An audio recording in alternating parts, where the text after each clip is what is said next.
Bloomberg Audio Studios. Podcasts, radio, news. Good morning, I'm Nathan Hager. And I'm Karen Moscow. Here are the stories we're following today. Karen, the big lift in futures comes after President Donald Trump said he never had any intention to fire Federal Reserve Chair Jay Powell. The apparent walkback comes days after the president posted on social media that Powell's termination, quote, cannot come fast enough. And his National Economic Council director told reporters that Trump was exploring whether he had the authority to remove the Fed chair. But when asked directly yesterday if he wanted to remove Powell, President Trump had this to say. Never did. The press runs away with things. No, I have no intention of firing him. I would like to see him be a little more active in terms of his idea to lower interest rates. This is a perfect time to lower interest rates. If he doesn't, is it the end? No, it's not. The Fed has kept interest rates unchanged this year after lowering them by a full percentage point in the last few months of 2024. Well, Nathan, the apparent easing of White House pressure on the Fed comes as President Trump indicates a willingness to dial down tariff tensions with China. He told reporters he plans to be very nice to China in any trade negotiations and that tariffs could be reduced if the two countries reach a deal. 145% is very high, and it won't be that high. It's not going to be that high. It got up to that. We were talking about fentanyl where, various elements built it up to 145. No, it won't be anywhere near that high. It'll come down substantially, but it won't be zero. It used to be zero. We were just destroyed. China was taking us for a ride, and it's not going to happen.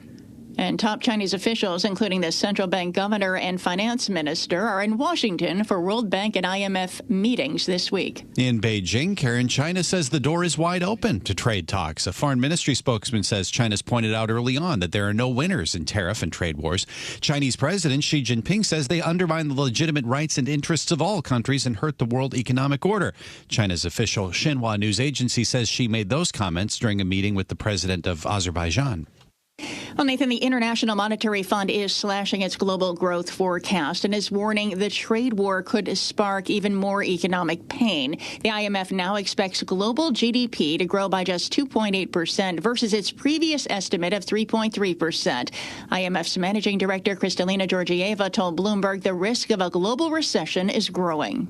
If we have this cloud of uncertainty coming lower and lower, making it difficult for the business community and for households to take decisions, we could have a self-inflicted injury that I guarantee you we would regret. And Managing Director Kristalina Georgieva and the IMF cut its growth outlook for China and the U.S. by more than most countries. And Karen, Elon Musk says he plans to keep advocating for President Trump to pull back on tariffs, but he says the issue is entirely up to the president. Musk says tariffs are impacting Tesla, but not as much as its competitors. We are, I think, the least affected car company with respect to tariffs. We do have localized supply chains in North America, Europe, and China. So that puts us in a stronger position than any of our competitors. And Musk's comments came on the Tesla earnings conference call, but it was the billionaire's remarks about his future work with the government that has the stock on the rise this morning. Starting probably in next month, May, my time allocation to Doge will drop significantly. I'll have to continue doing it for, I think, probably the remainder of the president's term, just to make sure that the waste and fraud that we stop does not come roaring back. And shares of Tesla are up 6% in early trading. This despite the EV maker reporting first quarter earnings below estimates. Well, another big tech company is making news, Karen. Job cuts are coming to Intel. We have more on this exclusive story from Bloomberg's John Tucker. John. Good morning, Nathan. Intel plans to announce cuts to more than 20% of the workforce. That's about 22,000 workers. This is part of the Silicon Valley-based company's first major restructuring under the new CEO, Lip-Bu Tan. Tan, who took over in March, wants to streamline management and reestablish Intel's engineer-driven corporate culture. He previously announced the struggling chip giant would sell its majority stake in its Altera business and said he intends to spin off some of the Intel non-core business. It's all part of the turnaround efforts there. Intel has fallen behind its rivals at producing AI chips. It also faces the effects of the Trump administration's trade war with China. They do report earnings tomorrow. Intel shares have slid nearly 20% over the past month. They're down 43% over the past year. At pre-market, the shares right now up over 3%. In New York, I'm John Tucker, Bloomberg Radio. All right, John, thanks. Well, overseas, shares of SAP are up almost 10%. Europe's most valuable company reported first quarter earnings that topped analyst estimates. The German software company says profit was fueled by its pivot to cloud services. Let's pivot back here to the U.S., Karen, as the standoff continues between the Trump administration and Harvard University over more than $2 billion in federal funds. The nation's oldest university sued this week to unlock that money, saying the government made unconstitutional demands to overhaul Harvard's governance, hiring, and diversity programs. Former Harvard president Larry Summers says the university does need to change its approach to anti-Semitism, but he hopes cooler heads prevail. I think there's a risk on both sides. I want to make sure that Harvard does carry through with necessary reform, but gosh, we can't have the government ordering universities around in violation of all the processes that are prescribed by law. Former Harvard president and current Bloomberg contributor Larry Summers says the government should recognize Harvard's making changes and keep the money flowing through that process. Summers was a guest on Bloomberg's Wall Street Week. It's time now for a look at some of the other stories making news in New York and around the world. And for that, we're joined by Bloomberg's Michael Barr. Michael, good morning. Good morning, Karen. A solemn procession brought the body of Pope Francis to St. Peter's Basilica this morning.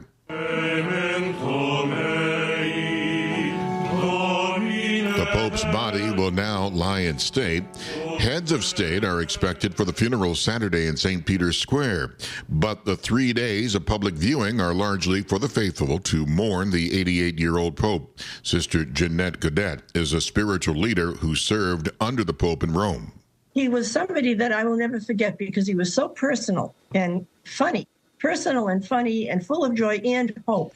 Francis died Monday after suffering a stroke. Health and Human Services Secretary Robert F. Kennedy Jr. questioned the need for all children to get COVID shots amid reports that the U.S. government is considering revoking its current vaccine recommendations. Kennedy says President Trump doesn't believe that anybody should get mandatory vaccines and people should make that choice for themselves. His comments come after Kennedy announced earlier a government campaign to phase out petroleum-based dyes from the nation's food supply, saying it makes children sick. If they want to eat petroleum, they ought to add it themselves at home. But they shouldn't be feeding it to the rest of us. The move will trigger changes in scores of products on grocery store shelves. Crews are battling a forest fire in southern New Jersey. It has shut a stretch of the Garden State Parkway, sparked evacuations, and threatens to snarl commuters. The fire has grown to 8,500 acres, with 3,000 residents evacuated, inching closer to the Oyster Creek nuclear power plant. This resident says he felt helpless as flames and smoke spread out. As the day progressed, it was kind of scary. You know, you didn't know exactly what was going to happen. Should you leave? Should you stay? What should you take with you? The fire is only 10% contained. Finally, opening statements are scheduled for this morning in New York in former movie mogul Harvey Weinstein's rape retrial. It will be with a majority female jury with 7 women, 5 men, and 6 alternate jurors. Weinstein, who is 73, has pleaded not guilty and denies any rape or sexual assault. Global news 24 hours a day and whenever you want it with Bloomberg News Now. I'm Michael Barr, and this is Bloomberg, Karen. All right, Michael Barr, thank you.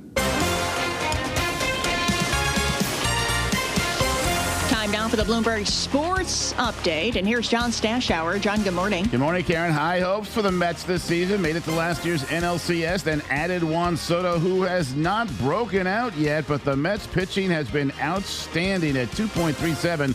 They've got MLB's lowest team ERA, and the Mets keep winning at Citi Field, now 11-1. They beat the Phillies 5-1. This time it was Griffin Cannon working 5 strong innings, 4 relievers, then hurled 4 scoreless, allowing only 1 hit. A little payback for the Cleveland Guardians, who lost last year's ALCS to the Yankees. They scratched across 3 runs, 6th inning, beat the Yanks for the second night in a row, 3-2. Red Sox beat Seattle 8-3. Nationals 7-0 over the Orioles.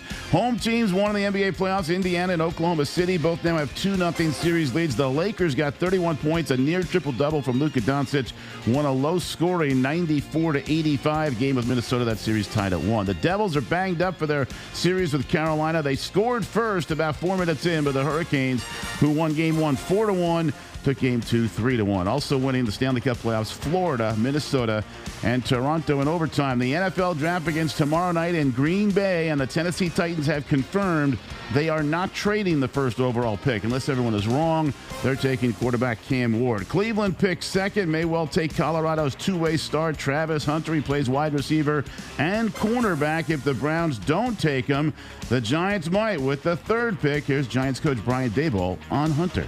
Well, it takes a long time to evaluate him because there's a lot of tape.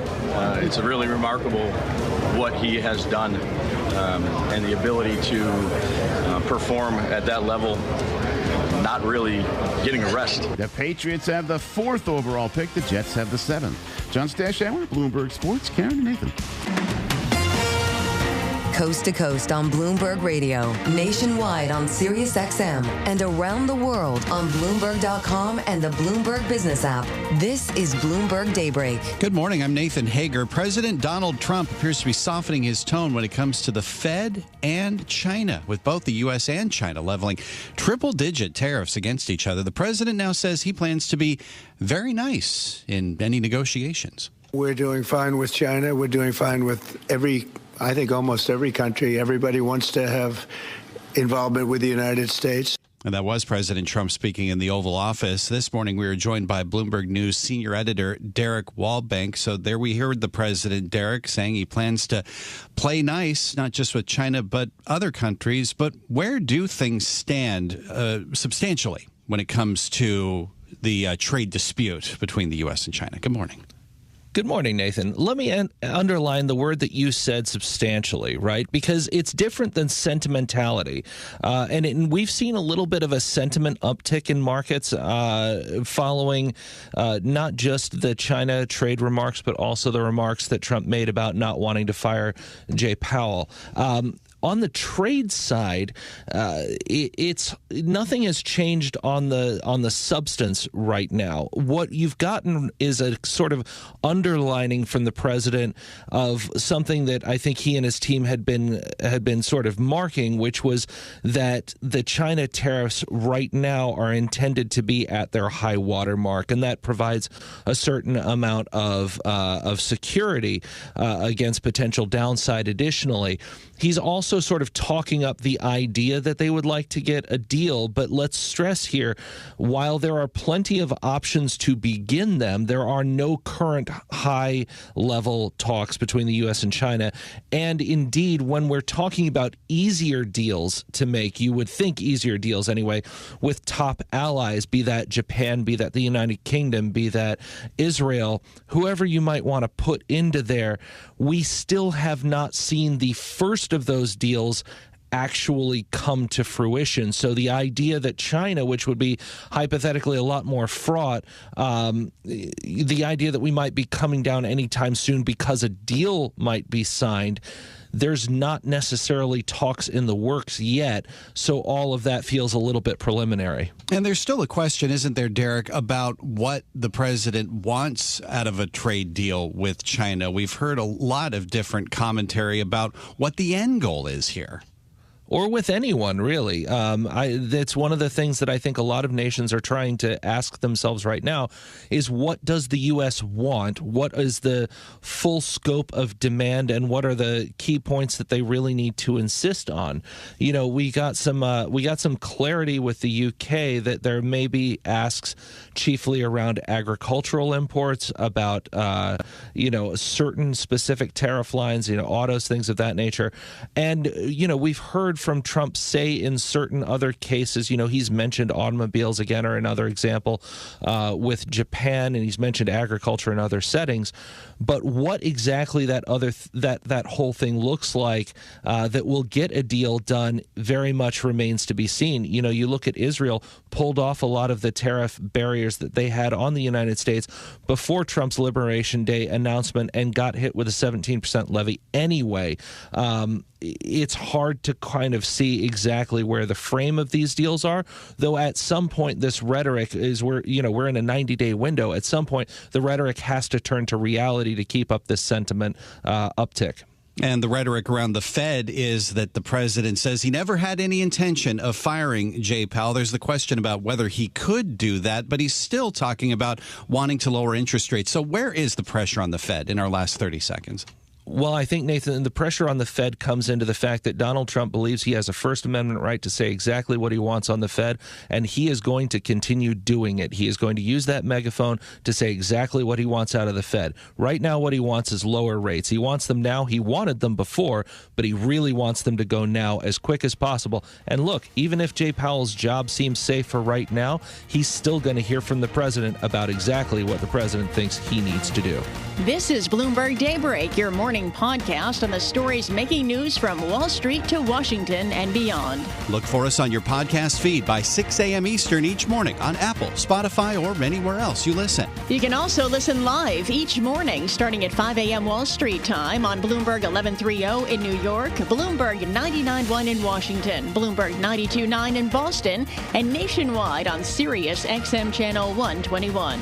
Plus, listen coast to coast on the Bloomberg Business app, now with Apple CarPlay and Android Auto interfaces. And don't forget to subscribe to Bloomberg News Now. It's the latest news whenever you want it, in 5 minutes or less. Search Bloomberg News Now on your favorite podcast platform to stay informed all day long. I'm Karen Moscow. And I'm Nathan Hager. Join us again tomorrow morning for all the news you need to start your day right here on Bloomberg Daybreak.